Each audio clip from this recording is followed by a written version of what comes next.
경우의 봅시다.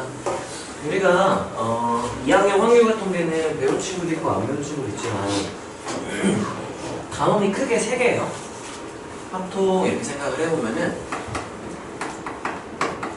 확률과 통계지. 첫 번째가 경우의 수, 두 번째가 경우의 수를 이용한 확률, 세 번째가 통계. 근데 얘는 양도 적고 킬러가 여기서 나오진 않아요. 웬만하면 최대 중킬러 정도까지만 나온다 생각하면 되고, 어려운 문제는 대부분 어디서 나오냐? 여기서 나오게 될 거야. 근데 여기서 제일 중요한 게 우리가 너네 들어는 봤을 거야. 합의 법칙, 곱의 법칙 기억나나요? 그걸 잘 써야 돼. 그건 우리가 왜 배우는 거냐면 경우의 수 구해라. 그럼 사실 아무것도 안 배워도 다 직접 세면 되죠. 3,000개? 세면 되잖아. 6,000개, 6만 개 세면 되잖아. 근데 너무 오래 걸리죠. 그래서 우리가 이거를 조금 수용도를 다 일일이 그리지 않고 좀 대체할 수 있는 게 없나. 수용도를 그리다 보면은 예를 들면 뭐 A 케이스가 있고요, B의 케이스가 있고, C의 케이스가 있어. 여기서 수용도를 막 그렸어. 여기서 3,000개 이만큼을 세봤더니 3,000개가 나왔어. 또 세려고 했는데 3,000개 엄청 많을 것 같은데? 근데 여기랑 상황이 거의 비슷해. 똑같을 것 같아. 여기도 수용도가 뒤쪽에 똑같이 나올 것 같은데 그럼 굳이 우리가 따로따로 구할 필요가 없다는 거야. 그래서 이때는 수용도의 구조가 같으니까 곱하기 3 하고 이건 안 해야지, 이렇게 하는 게 곱의 법칙인 거죠. 근데 만약에 수용도 모양이 구조가 달랐다? 그러면 곱하기를 하는 게 아니라 따로따로 구해서 더해서 몇이겠다, 이렇게 계산하는 게 합의 법칙이야. 그러니까 우리가 수용도를 따로따로 좀 이렇게 분해해서 보는 게 합의 법칙과 곱의 법칙이고, 이거를 잘 해야 경우의 수랑 확률, 얘도 마찬가지야.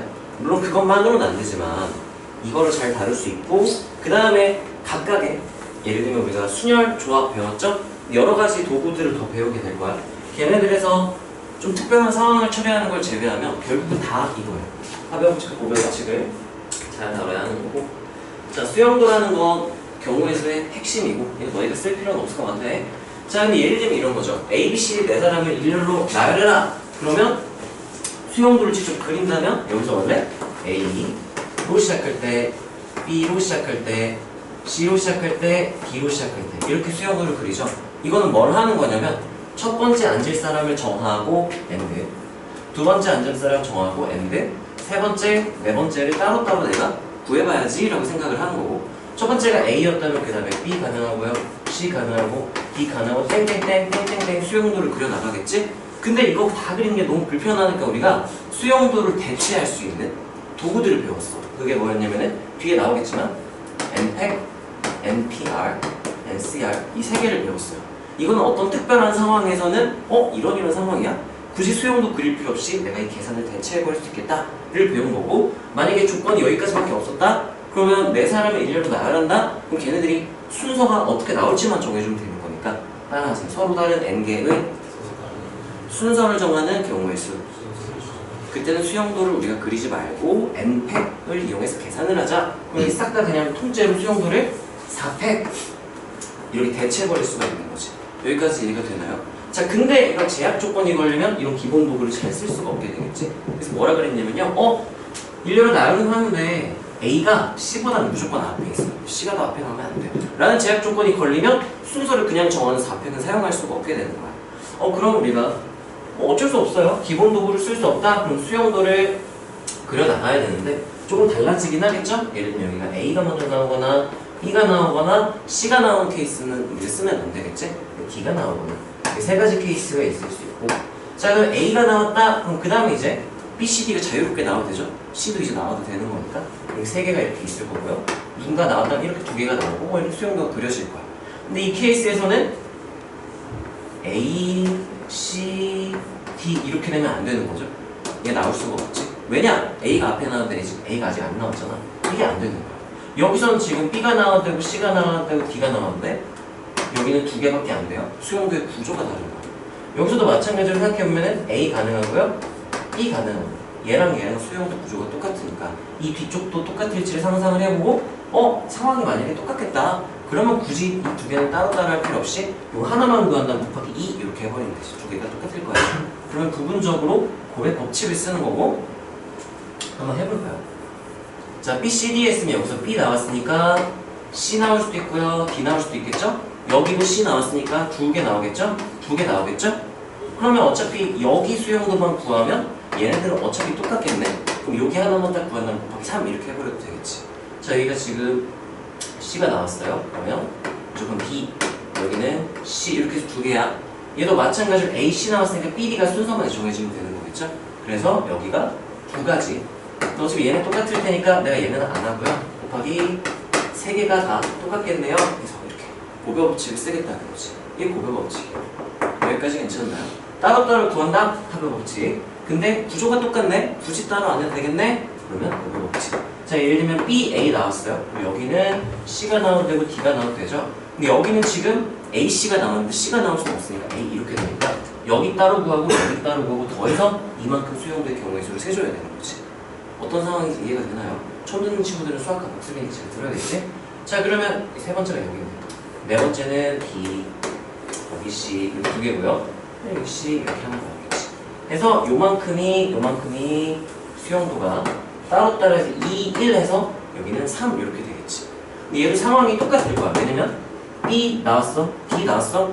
아직 A랑 C가 안 나왔기 때문에 무조건 A, C 순서를 고려를 해서 판단을 해야 돼. 근데 A가 나온 경우에 이제 아무렇게나 남은 2개 순서만 정하면 된다. 로 똑같은 상황이고 B가 나왔다? A, C 안 나왔으니까 뒤에는 무조건 A, C 순서로밖에 못 나오겠네? 상황이 완벽히 똑같으니까 내가 이 부분을 안 하고 곱하기 2에서 고배 법칙을 쓸 수가 있는 거지.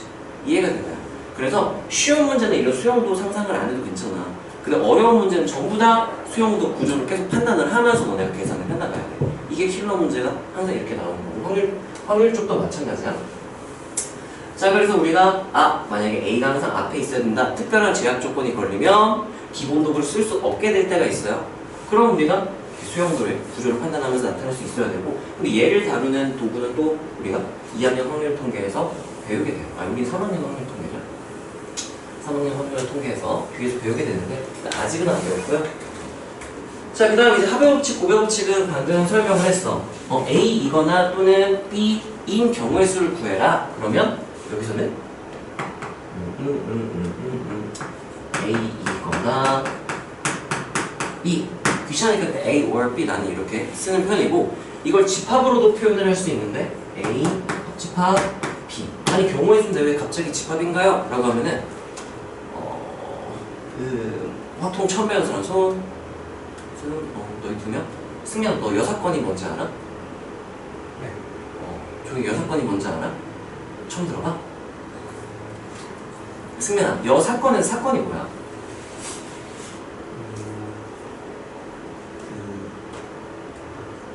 모르겠지? 왜냐면 확률 파트에서 배우기 때문에. 순아, 사건이 뭐야? 기억이 안 나요? 그래서 사건이 뭔지 기억나? 안 나요? 그때는 안 나. 사건이 이건 확률, 원래 2단원, 대단원 2단원에서 나오는 내용인데 우리가 표본 공간이 이렇게 간단하게 먼저 설명을 좀 할게. 왜냐면 용어가 자주 나오기 때문에. 표본 공간이라는 게 있어요. 이건 뭐냐? 시행이라는 걸 먼저 얘기를 해야 돼. 시행이라는 건 내가 그러니까 뭔가 행동을 한 거야. 실험이나 관찰을 얘기를 하는데 주사위를 던졌다, 동전을 던졌다, 뭐 사람을 뽑았다, 이런 행위들이 전부 다 시행이라고 생각을 하면 돼. 우리가 뭐뭐뭐한 경우의 수를 구해라. 그게 뭐뭐뭐한, 그게 시행이 되는 거야. 자, 그때 우리가 표본 공간이 뭐냐라고 말한다면 표본 공간은 시행의 결과, 뭔가를 했으니까 결과가 항상 나오겠죠. 주사위를 던졌다. 그럼 6가지 결과가 나올 수 있고, 동전 하나를 던졌다, 앞뒤 2가지 경우가 나올 수 있겠지. 그 결과를 원소로 하는 집합이에요. 그러니까 모든 결과들을 원소로 하는 집합이야. 예를 들면 주사위 하나 던졌다 그러면 우리가 1, 2, 3, 4, 5, 6 이렇게 나오잖아요. 얘는 기호는 S 이렇게 쓰고 이게 전체 집합의 역할을 하게 돼. 그리고 U가 아니라 S 이렇게 해서 1, 2, 3, 4, 5, 6 이렇게 쓰게 되는 거야. 여기까지 괜찮나요? 이게 모든, 따라하세요. 모든 결과들의 집합. 어차피 확률 파트에 배울 건데 미리 땡겨서 배운다 생각하면 돼. 모든 결과의 집합이고, 우리가 여기 사건이라는 걸 배워요. 사건은 간단히 말하면 따라하세요. 결과의 일부분. 엄밀한 정의는 우리가 S의 부분 집합이다 이렇게 얘기해요. S가 모든 결과죠. 모든 결과의 집합이죠. 그거의 부분 집합이니까 결과의 일부분인 거야. 예를 들면 주사위 하나 던졌는데 5 이상의 눈이 나왔다 하면은 5가 나오거나 6이 나오는 거잖아요. 그걸 사건 A라고 한다면 이렇게 묶어서 A, 집합 A 이렇게 표현을 할 수가 있는 거야. 그래서 우리가 확률과 통계 경우의 수에서는 이 집합 개념이 계속 나와요. 왜냐? 정의 자체가 모든 결과를 원소로 하는 집합, 그거의 부분 집합 이렇게 정의를 했기 때문에. 그래서 여 사건이 뭐냐? 그러면 여 집합이라고 똑같이 해석을 하면 되는 거야. 여 집합이랑 똑같은 의미가 되는 거고. 그래서 우리가 A이거나 또는 B인 경우의 수라고 하면은 이렇게 얘기를 해주고, 자 예를 들면 A 사건 A 땡땡에서 5 이상의 1이 나오는 경우를 우리가 사건 A라고 얘기를 해볼게. 그때 우리가 A의 경우의 수, 이것도 우리가 원래 기호로 표현하는 방법이 없었잖아. 이걸 기호로 어떻게 표현을 해? 근데 이제 집합으로 표현했기 때문에 기호로 표현할 수가 있어. A의 경우의 수는 두 가지죠? 그거는 원소의 개수랑 똑같아. 왜냐? 결과들이 원소이기 때문에 원소의 개수, 그럼 결과들의 개수. 그래서 경우의 수랑 똑같은 말이라서 A의 원소의 개수 이렇게 하면 이거는 사건 A의 경우의 수다 라는 의미가 되는 거고, 그러면 전체 경우의 수 하면 전체 경우의 수, 이런 전체 경우의 수가 되는 거야. 여기까지 괜찮나요? 기호로 표현하는 거 좀 익숙해지면 좋겠고, 그래서 A이거나 B인 사건 A 또는 B, 그러면 우리가 A 합집합 B로도 이제 표현을 하게 될 거다 라고 기억을 해주면 괜찮아요. 이거 쓸 필요는 없고요. 그냥 보고 이해했으면 됐어. 자, 그래서 우리가 A이거나 또는 B인 경우의 수를 구해라. 그럼 중학교 때는 우리가 어떻게 배웠냐면요, 그냥 그러면 따로따로 구해서 두 개를 더하면 되겠네 라고 했는데, 이제 고등학교에서 조금 달라졌어. 어떤 상황이 생기냐면 겹치는 상황이 생겨요. 그 대표적인 예시가 뭐 이런 거였죠. 1에서 100까지의 자연수 중에서 하나를 뽑는데 그게 6의 배수.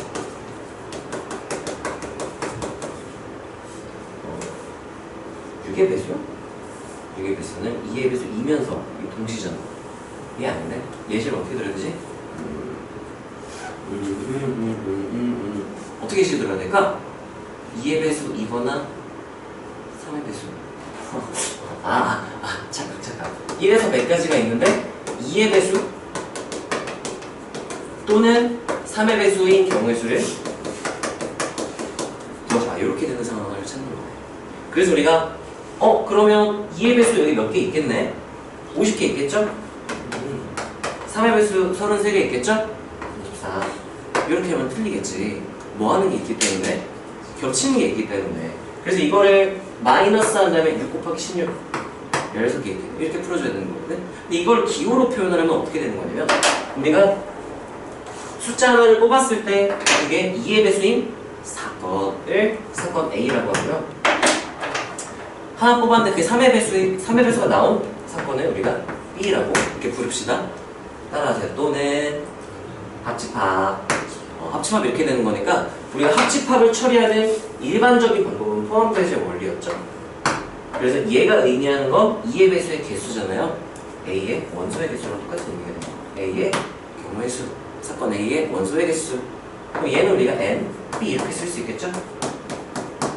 얘는 2의 배수 2면서 동시에 3의 배수, 이건 교집합으로 처리를 할 수가 있어요. N, A 교집합, B. 이건 뭐랑 똑같은 거냐면 N, A 합집합, B. 이렇게 해서 우리가 얘 더하고 가운데 두 번 셌으니까 얘만 한번 빼준 거랑 똑같이 따라하세요. 포함 배제의 원리. 줄여서 그냥 포제 이렇게 부르기도 할 건데, 그냥 포함 배제 원리. 우리 합집합을 처리해라. 그럼 포함 배제 원리를 항상 떠올려야 돼. 그래서 만약에 내가 A 또는 B, A 합집합 B의 경우의 수, 원소의 개수를 구해라라고 하면 뭘 먼저 확인해야 되냐면 기호로 그냥 쓸게요. A 교 B를 체크를 해요. 따라하세요. 겹치는 게 없다. 이거는 자세한 용어들은 이제 나중에 배우게 될 건데,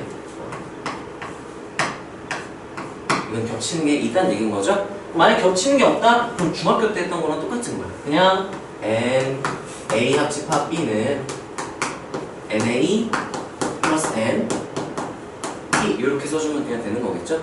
왜냐면 뺄 게 없어요. 빼줄 게 없어. 근데 만약에 겹치는 게 있다? 그럼 n하고 a와 집합 b는 na, nb, 마이너스 n, a 집합 b. 그래서 이건 포함 배제 원리라고 하죠. 아, 배제가 맨날 헷갈린다. 배 이거겠지? 제 이거겠지? I, 어이겠지? 포함 배제 원리로 처리를 해줘야 되고요. 용어도 미리 설명을 할게. 따라하세요. 합, 집합. 이게 사건 용어에서는 이게 합, 사건이에요. 뭐라고 읽으면 되냐면 따라하세요. A와 B의 합, 사건. A와 B의 합, 사건이라고 말하고요. 교, 집합은 우리가 교, 사건 이러면 참 좋겠지만 이유는 알 수 없지만 아직은 이거는 A와 B의 곱, 사건이라고 해요. 합의 법칙, 곱의 법칙과 비슷한 느낌이죠. 곱, 사건이라고 부르는 이유가 있어요. 그거는 우리가 대단원, 2단원 확률의 마지막 단원을 우리가 배우게 될 거고, 일단은 그냥 교, 집합, 곱, 사건 이렇게 부르는구나. 이 다음 페이지 바로 또 얘기하긴 할 거야. 자, 이렇게 처리를 하면 되고요. 따로따로 해서 더하는 건데 약간 이런 느낌이에요. 수용도를 그렸을 때 어떤 느낌이냐면요. A 또는 B, A이거나 B였다. 그럼 A, B 따로따로 구하는데 이 수용도를 막 구하다 보니까 여기 수용도 셌어. 근데 이쪽에서 겹치는 게 이렇게 존재할 수 있는 것 같아요. 이렇게. 이 부분 때문에 따로따로 구하면 여기가 두 번 세셔서 틀리게 되는 거야. 그럴 때는 어떻게 할 수도 있냐면요. A 또는 B를 처리를 굳이 나는 포함 배제 원리 안 하고 싶은데 그러면 이렇게 해야 돼. A이지만 B가 아닌, 그리고 A이면서 동시에 B, 그 다음에 A이지만 A가 아니지만 B에 해당하는, 이렇게 해당하면 요 겹치는 부분만 따로, 이 부분만 따로 세야지 이렇게 보면 돼요. 이렇게 세는 거가 되겠죠. 그래서 우리가 케이스를 나눈다라고 보통 표현을 하죠. 케이스를 나눌 때는 겹치는 게 없게 케이스를 나눠야 그냥 더해서 결과가 나올 수가 있겠죠. 쭉 한번 써보세요. 처음 배우는 친구들은 집합 용어가 좀 어색할 수 있고, 오랜만에 하는 친구도 문제만 대충 풀었으면 이 집합 용어를 잘 못 쓸 거야. 근데 이거를 잘 쓸 수 있어야 돼. 어려운 문제도 쉽게 풀려면.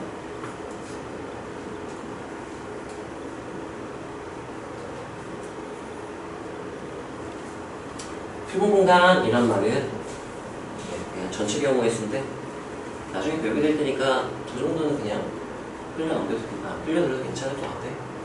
근데 합, 사건, 사건이란 말은 자주 쓸 거라서 여, 사건도 마찬가지. 자주 쓸 거라서 좀 알아놨으면 좋겠어요.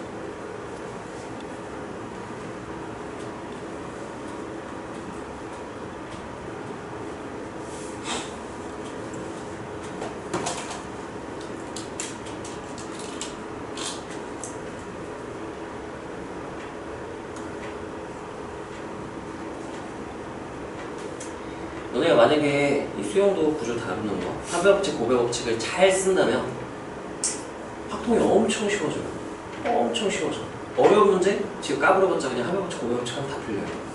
다만 이제 팩토리얼 계산하던 게 이제 새로운 도구들, 중복 순열, 중복 조합, 같은 것이 있는 순열, 원다각 순열, 새로운 내용이 나오긴 하는데 똑같아, 푸는 방법은. 합의 법칙. 이거는 합의 법칙, 곱의 법칙은 뭘 하는 거냐면 엄청 복잡한 경우의 수를 구해라. 몇 팩, 몇 피, 몇, 이게 안 되는 복잡한 경우의 수를 구해라. 그럼 내가 복잡한 사건이라고 할게요. 복잡한 사건을 내가 비교적 간단한 여러 개의 사건을 이렇게 나눠서 따로 쪼개서 보겠다. 뭐 이런 느낌인 거야.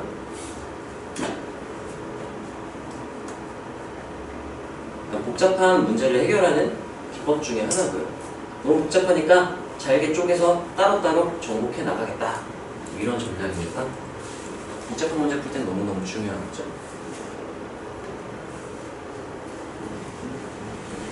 손에 위에 다 썼니? 다 썼어?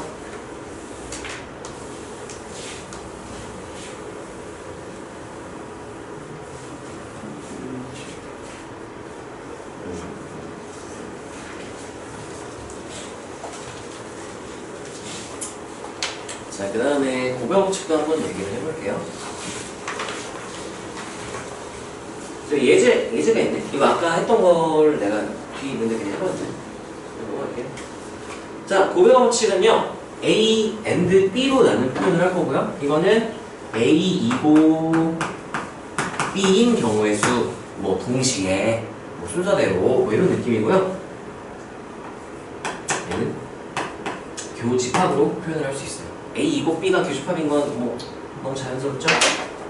근데 이걸 우리가 아까 앞에 썼지만 한 번 더 씁시다. 따라서 곱사건.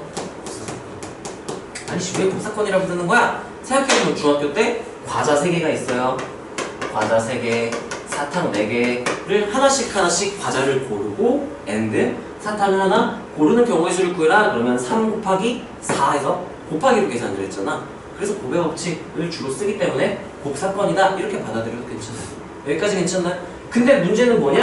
이제 2학년 합통에서는 고백 법칙을 그냥 무조건 무지성으로 곱하기 하면 틀리는 문제들이 나와요. 수용도 구조를 판단을 해야 되네. 얘는 곱하기를 해도 되나? 안 되나? 그걸 판단을 해야 돼. 판단 기준은 수용도의 구조를 기준으로 판단을 하게 될 거고. 이것도 한번 봅시다. 얘는 수용도의 구조가 동일하다. 수용도의 구조가 동일하지 않다. 이렇게 두 가지로 나뉠 거야. 자, 이게 어떤 상황이냐면요. 예를 들면 이런 거. 수용도를 그려야지 라고 했어요. 그려야 A2고 B 했으니까 A의 경우의 수 and B의 경우의 수 이렇게 따로 A의 경우의 수가 3가지가 있고요. B의 경우의 수가 그때 2개, 3개 이렇게 있었다? 그러면 여기서 얘 2개였네? 이씨 곱하기 3 이렇게 하면 될까 안 될까? 안 되죠. 얘는 3개인데 개수가 다르잖아. 곱하기는 2 곱하기 3의 의미는 2를 3번 더했다는 얘기잖아요. 2를 더해서 곱하기 3을 쓴 거잖아. 수용도 구조를 보고 판단을 해야 된다는 얘기인 거야. 무슨 말인지 알겠어요? 이거 따로 쓸 필요가 없고요. 자, 그래서 구조가 동일하다 그러면 우리가 이렇게 써볼까? 고백 법칙을 쓴다라고 얘기를 하고요. 고백 법칙을 괜히 좀 바보야? A and B A의 경우의 수가 A1, A2, A3 3가지 경우의 수가 있을 때 그때마다 뭐 이렇게 있었다. 그럼 구조가 똑같은 거죠? 그러면 따라하세요. 고백 법칙은 고정하고 곱한다.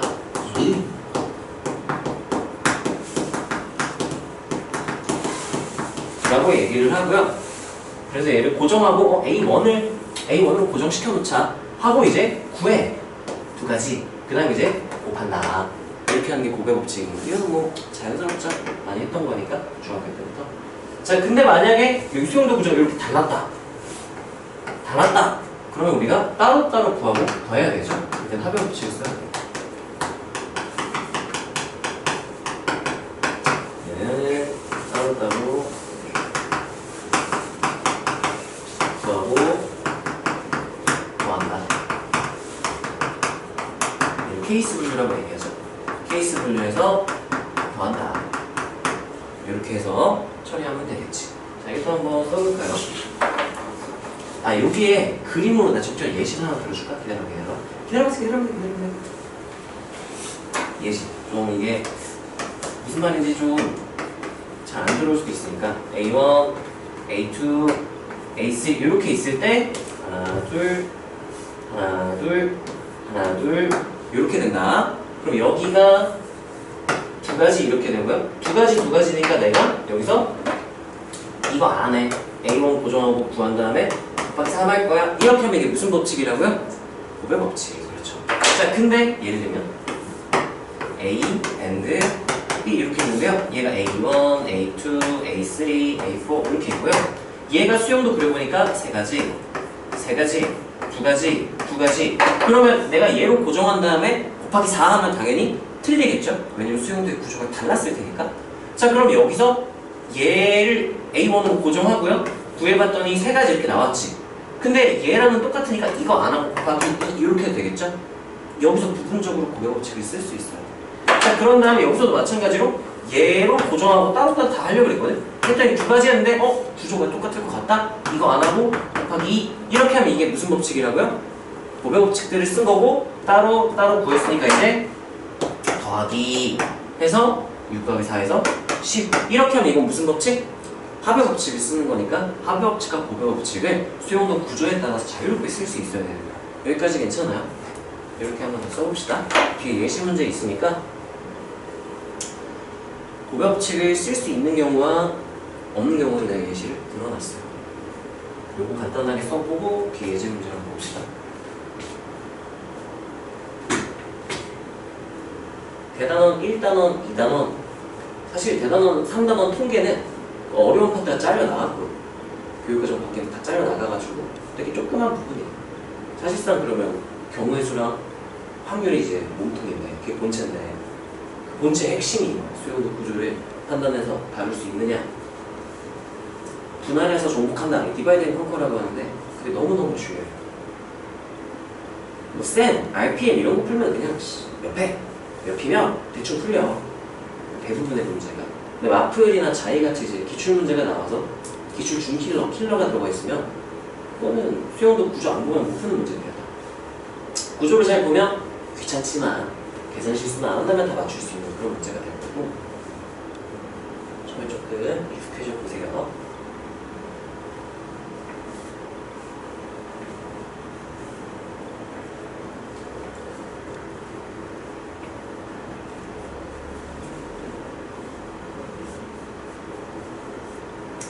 색깔 이렇게 멍청하게 쓰는데 고배법칙 주황색으로 화배법칙을 노란색으로 이렇게 다르게 써주세요.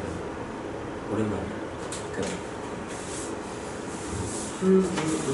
너는 어차피 샤프로 쓸 테니까 됐고 화배법칙, 고배법칙 너무너무 중요하고요. 예제 두 개가 있어요.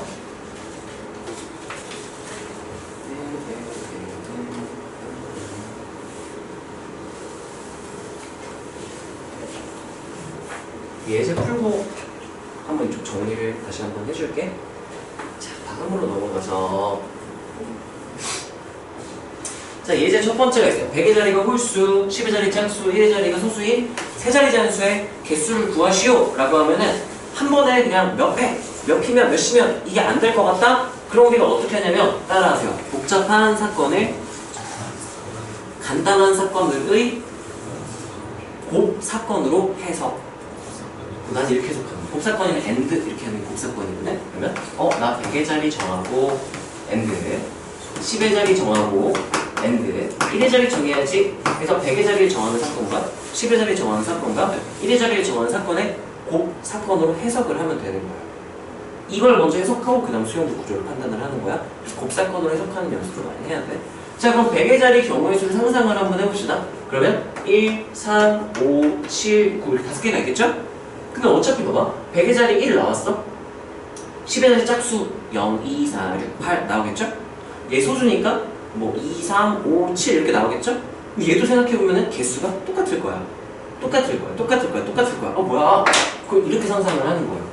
수용도의 구조가 같으면 내가 곱하기 이렇게 해버릴 거거든? 다시 써줄게. 수용도 구조가 똑같을 것 같다면 따라하세요. 고정하고 곱한다. 그럼 얘로 고정해. 100의 자리 1이었어. 고정을 해버리는 거야.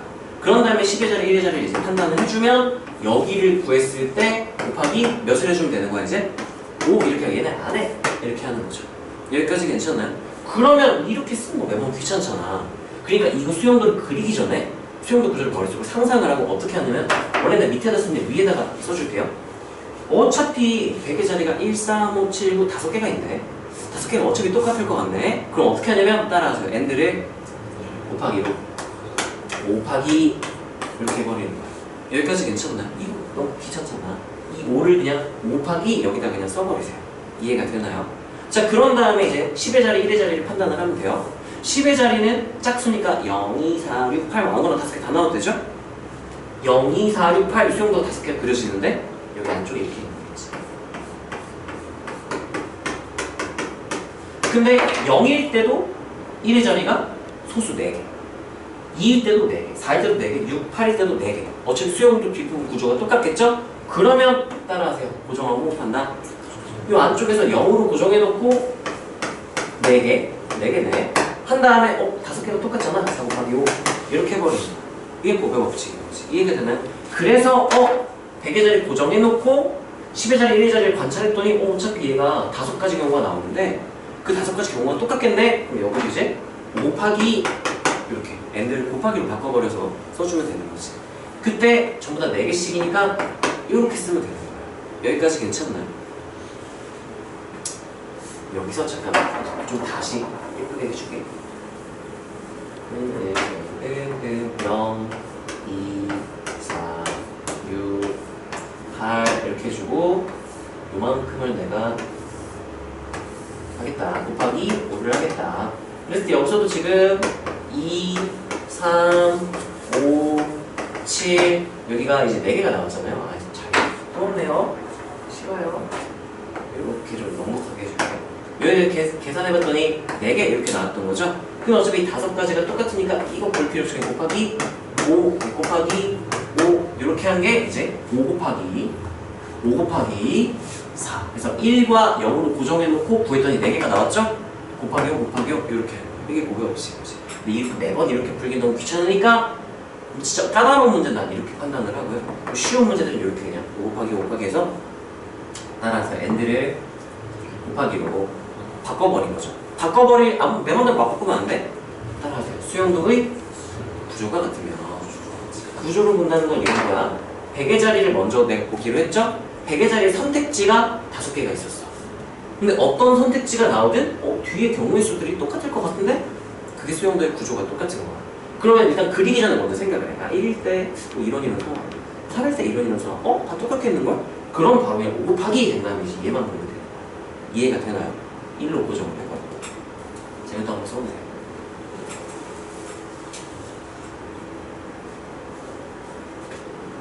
그래서 수용도의 구조를 상상해서 이렇게 될 테니까 그냥 5 곱하기 4 이렇게 계산을 하는 거예요.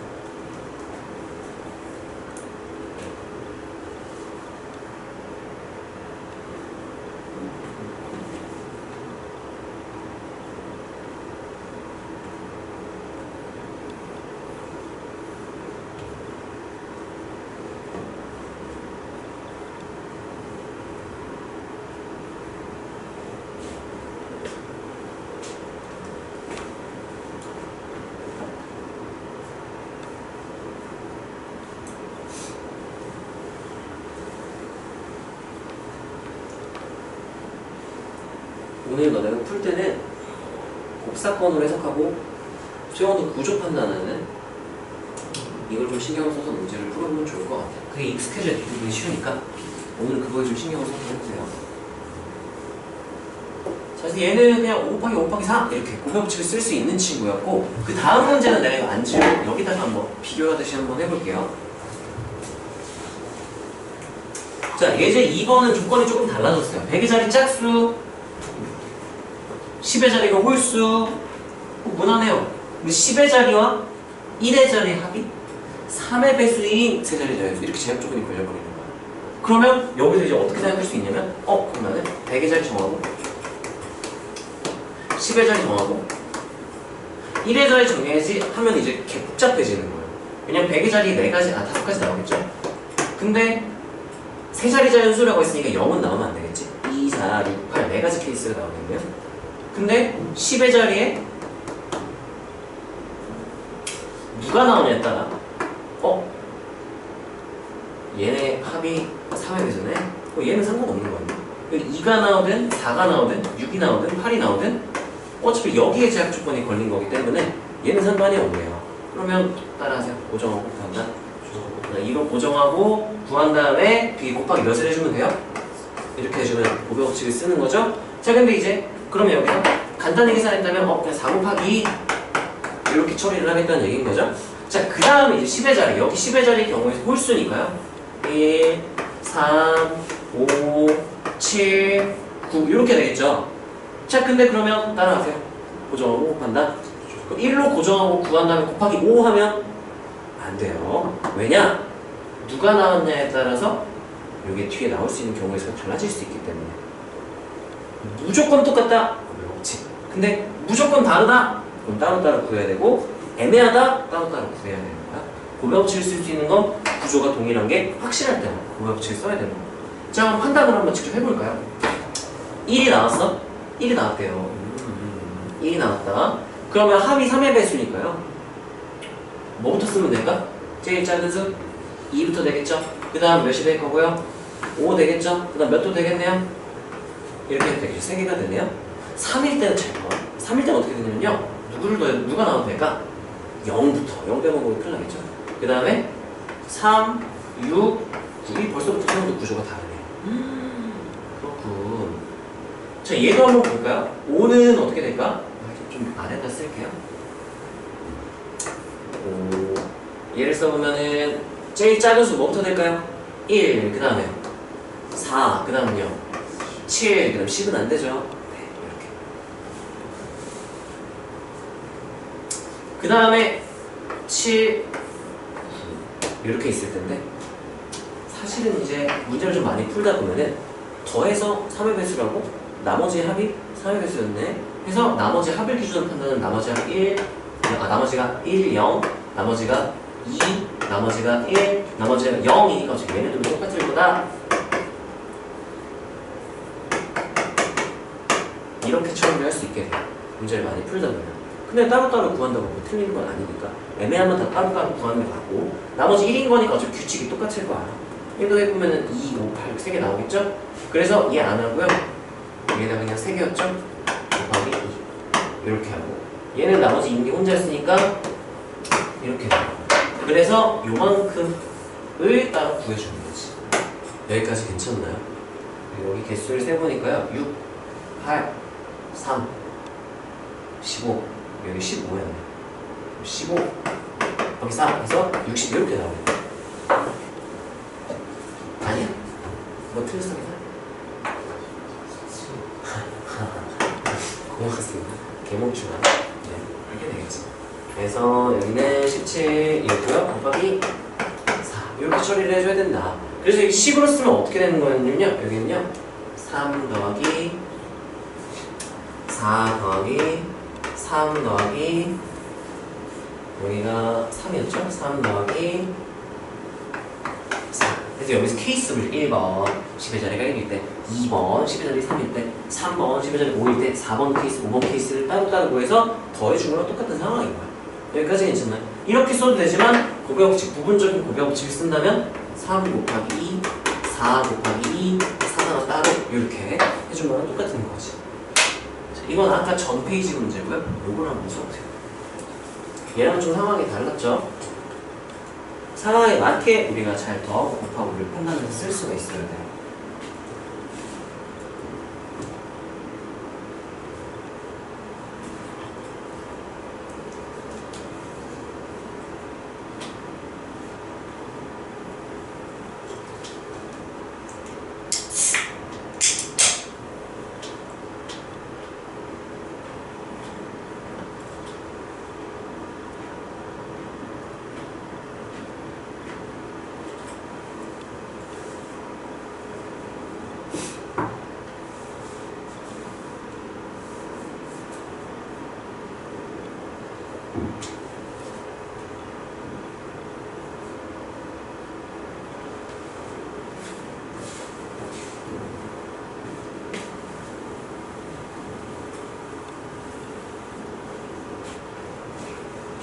수영도 구조를 본다는 걸 이해를 못하면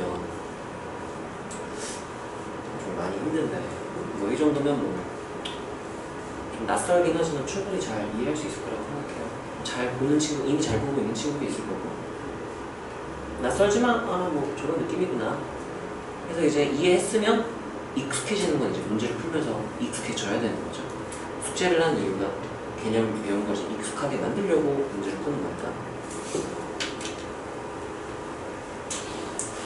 곱배법칙을 배워봤어요. 곱하면 안 된다. 곱할 수 있을 때만 곱해라. 언제 곱할 수 있냐? 수용도의 구조가 같을 때. 다음 수용도를 대체하는 기본 도구들을 우리가 배웠었는데 그 전에 잠깐 정리를 한 번만 할게. 따라하세요. 복잡한 사건을 간단한 사건의 곱사건으로 해서 예를 들면 이 복잡한 걸 구해라 하고서는 그럼 내가 아씨 너무 복잡해 내가 A하고 그다음에 B하고 C 해야지 이런 식으로 해석하는 걸 예를 들면 아까 그거죠 100의 자리 정하고 10의 자리 정하고 1의 자리 정해야지 이렇게 곱사건으로 해석을 한다고 하고요 곱사건에서 제일 좋은 거 따라하세요 n들을 곱하기 이렇게 하면 무슨 법칙 쓴다고 하죠? 뭐 법칙 쓰는 거죠? 마음대로 막 쓰면 안 된다 그랬어. 뭐를 상상을 해봐야 돼? 누구의 구조를? 수용도의 구조를 상상해보고 구조가 어떠면 4t 곱하기 하나를 더 적으면 곱하기 해버리면 되는 거죠. 그래서 우리가 A and B를 처리를 해야 될 때 그때 우리가 판단을 해야 되는 건 수용도의 구조를 봐야 된다 그랬지? 구조 동일. 그다음 구조가 동일하지 않다. 구조가 다름. 구조가 동일하면 무슨 법칙? 뭐가 법칙? 구조가 다르다면 어떻게 하라 그랬어요? 답의 법칙. 이렇게 판단을 할 수 있어야 된다. 이게 핵심이야. 오늘 배우는 게 핵심. 자, 그리고 나서 이제 지금 수용도 구조를 보면 하나씩 셌잖아요. 근데 그것도 마저도 이제 귀찮으니까 야 서로 다른 n개의 순서를 정해야 된다? 야 그거 그냥 순서 정하지 말고 규칙을 찾은 다음에 식으로 계산을 하자. 이렇게 해서 만든 게 계승, 팩토리얼 이렇게 부르는 거죠. 자, 얘는 식은 내가 안 쓸게요. 이게 그냥 n, n-1, n-2 땡땡땡에서 몇 가지 다 곱하는 거야? 1까지 곱하는 거죠. npr 기억나나요? 이거는 따라하세요. n부터 r개. 예를 들면은 6p4 이러면 따라하세요. 6부터 4개. 그러니까 얘는 6, 5, 4, 3 이렇게 되는 거예요. 여기까지 괜찮나요? 이걸 팩토리얼로 표현하면은 6팩인데요. 6팩인데요. 앞에 두 개가 빠졌죠? 그 두 개는 얘는 차이예요. 그래서 6-4 팩 이렇게 되는 거예요. 그래서 얘를 식으로 쓰면 얘는 좀 써줄게. n팩 나누기 하고 n-r 팩 이렇게 되는 거였어요. 기억나나요? 자, 그 다음에 NCR은 어떻게 되는 거였냐면은 얘는 따라하세요. 서로 다른 n개 중 r개를 뽑고 순서를 정하는 거였어요. 간단하게 써주자면 핵심 키워드만 쓸게요. 얘 서로 다른 n개 순서. 이게 핵심 키워드인 거야. 자, 얘는 따라하세요. 서로 다른 n개 중 r개를 뽑는 경우의 수였어요. 귀찮으니까 괄호로만 그냥 안 쓸게. 자, 그럼 얘는 뭐였냐면은 뽑고였죠. 뽑고 뭐까지 정해준다고? 그 r개의 순서까지 뽑고. 자, 얘는요 서로 다른 n개 중 r개를 뽑고 요것만 딱 하고 끝나는 거지. 여기까지 괜찮나요? 얘가 식이 어떻게 됐었냐면요, 이 논리적인 해석을 해보자면 n, p, r은 이게 서로 다른 이거 쓰지 말고 n개 중 r개를 뽑고 n r개를 순서까지 다 들어오세요. 이렇게 하는 거였죠? 자, 근데 이걸 내가 모자란 친구가 있어. 조심조심. 자, 보세요. 이거는 어떻게 해석할 거냐면 따라하세요. 곱사건으로 해서 곱사건을 이렇게 해석할게요. 서로 다르게 n개의 n개 중 r개 뽑기 한 다음 and 한 다음에 그 r개 뭐를 정해주면 순서다. 그럼 이거를 기호로 표현하면 이거 우리가 저기서 뭐라고 정했냐면 n, c, r로 정의했죠.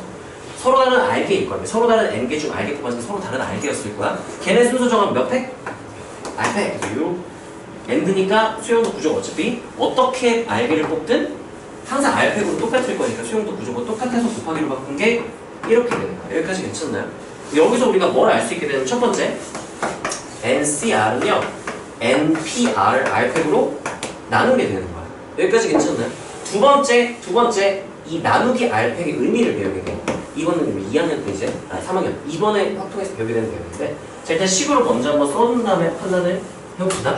얘는 NPR 나누기 r팩 이렇게 돼서 n팩 n-r팩 r팩 이렇게 식이 계산이 되는 거였죠? 여기까지 괜찮나요? 실제로 계산을 해서 뭐 6C3 이렇게 하면은 원래 계산은 6팩 나누기 3팩 3팩 이렇게 하는 건데, 그냥 어떻게 하면 되냐면은 따라서 6부터 3개 요거를 쓰는 거거든요. 6, 5, 4 이렇게 쓰는 거죠. 근데 여기 r팩이니까 3팩 3 이렇게 계산을 하는 게 좀 일반적이지. 많이 쓰다 보면은 자주 보는 애는 숫자가 그냥 외워질 거고, 근데 계산을 하라 그럼 저렇게 이것보다는 요 계산을 좀 하는 게 이해가 좀 있긴 해요. 자, 여기서 식을 살짝 바꿔볼게요. 어떻게 바꿀 거냐면 내가 이거를 요거를 이항을 이렇게 시켜보면 어떻게 되냐면 NPR 곱하기 R팩분의 1은 NCR 이렇게 되는 거죠? 여기 곱하기란 말이에요. 곱하기 AND 이렇게 된 거란 말이에요. 여기 서로 다른 N개 중 R개 뽑고 순서로까지 다 정해놨어. 근데 여기서 무언가를 했어요. R팩분의 1이라는 무언가를 했더니 얘가 어떤 의미가 돼버렸냐면 서로 다른 N개 중 R개 뽑기 이렇게 되버렸어. 그럼 이 네모에서 어떤 행동을 했던 걸까를 생각을 해보면 따라하세요. 순서 취소.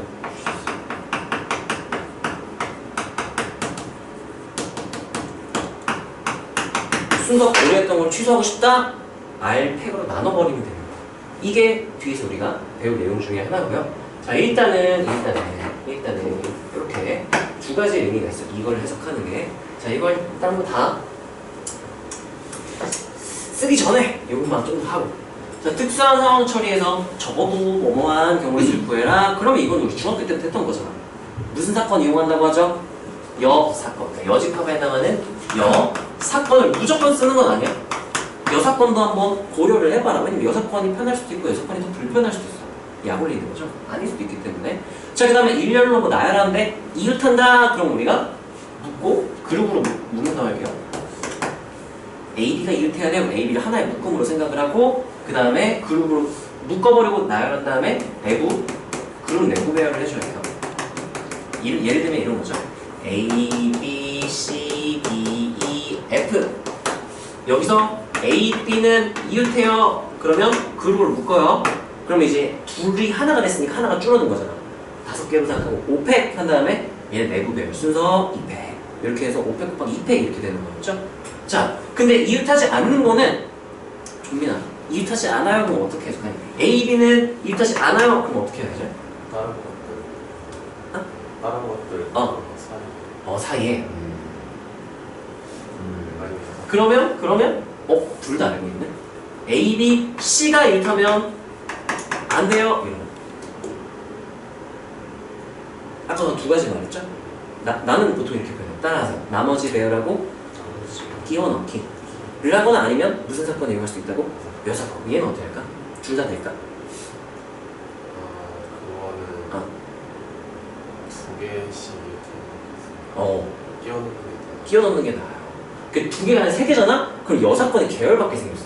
AB만 이웃한 거, BC만 이웃한 거, AC만 이웃한 거, ABC 모두 이웃한 거 따로 다 빼야 된다는 거야. 근데 이럴 때는 우리가 따라하세요. 나머지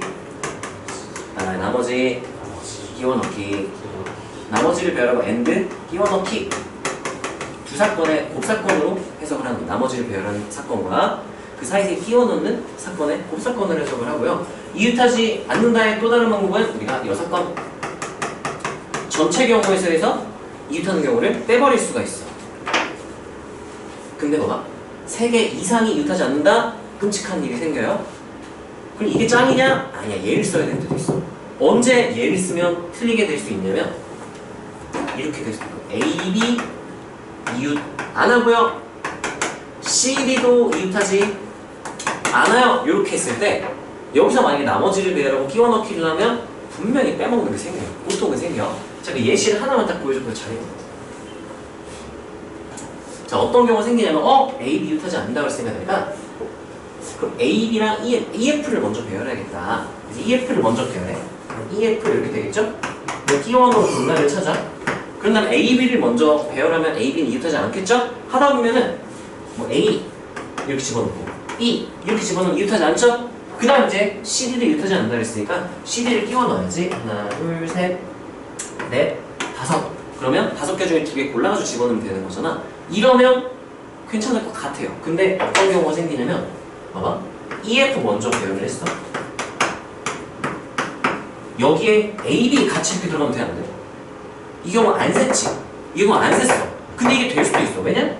이 사이에 C가 들어갈 수도 있고 이렇게 될 수도 있고 이 경우 빼먹게 돼서 무조건 틀리는 거야. 그래서 우리가 이웃하지 않아야 하는 그룹이 2개 이상이잖아? 무조건 여사건과 포함 배제로 가야 돼. 여사건, 포함 배제. 합, 뭐죠? 여사건과 포함 배제는 뭐냐? 그러면 나는 이렇게 할게요. 기호로 한번 써주자면 AB가 이웃하는 사건을 X, CD가 이웃하는 사건을 Y라고 하면은 여사건을 쓰면 자리가 없으니까 에이씨, 이 지우개. 이쪽 써있으니까 굳이 안 써도 되겠네. 자, 그러면 얘는 이렇게 해석할 수 있을 거야. 내가 원하는 경우의 수는 이웃하는 걸 이렇게 좀 더 보기는 좋겠다. AB가 이웃하지 않는 거니까 여사건, 여집합 이렇게 되고 AND, 교집합, Y도 이렇게 됐으면 좋겠어요. 그 경우의 수를 구하세요. 그러면 원소의 개수 구하세요. 똑같은 의미라고 했지? 자, 그러면 우리가 교집합을 구할 때는 우리가 보통은 법칙 이렇게 해석하는 게 편하단 말이야. 근데 그게 힘들 때가 있어. 이런 상황이야. 그럼 어떻게 하냐면요. 드모러간 법칙으로 바로 뒤집어 버려요. 그게 여사건을 쓰겠다는 얘기죠. N 한 다음에 X 합집합 Y의 전체의 여사건을 구하겠다는 얘기죠. 여기서 지금 드모러간을 쓴 거예요. 자, 그런 다음에 이거 여사건을 처리하는 방법은 전체 경우의 수는 N하고 S로 쓸 거라고 했었죠. 이게 표본 공간 전체 경우의 수를 의미하는 거고요. 마이너스 N하고 X 합집합 Y 이렇게 되는 거지. 여기까지 괜찮나요? 그 다음에 이제 뭐를? 이건 여사건의 경우의 수. 자, 그 다음에 이제 따라하세요. 합집합을 처리하는 일반적인 방법. 무슨 원리라고 했죠? 포함 배제. 그래서 얘를 이제 N, S 마이너스 한 다음에 N, X 플러스 N, Y 마이너스 N, X 교집합 Y 이렇게 처리를 해줘야 되는 거지.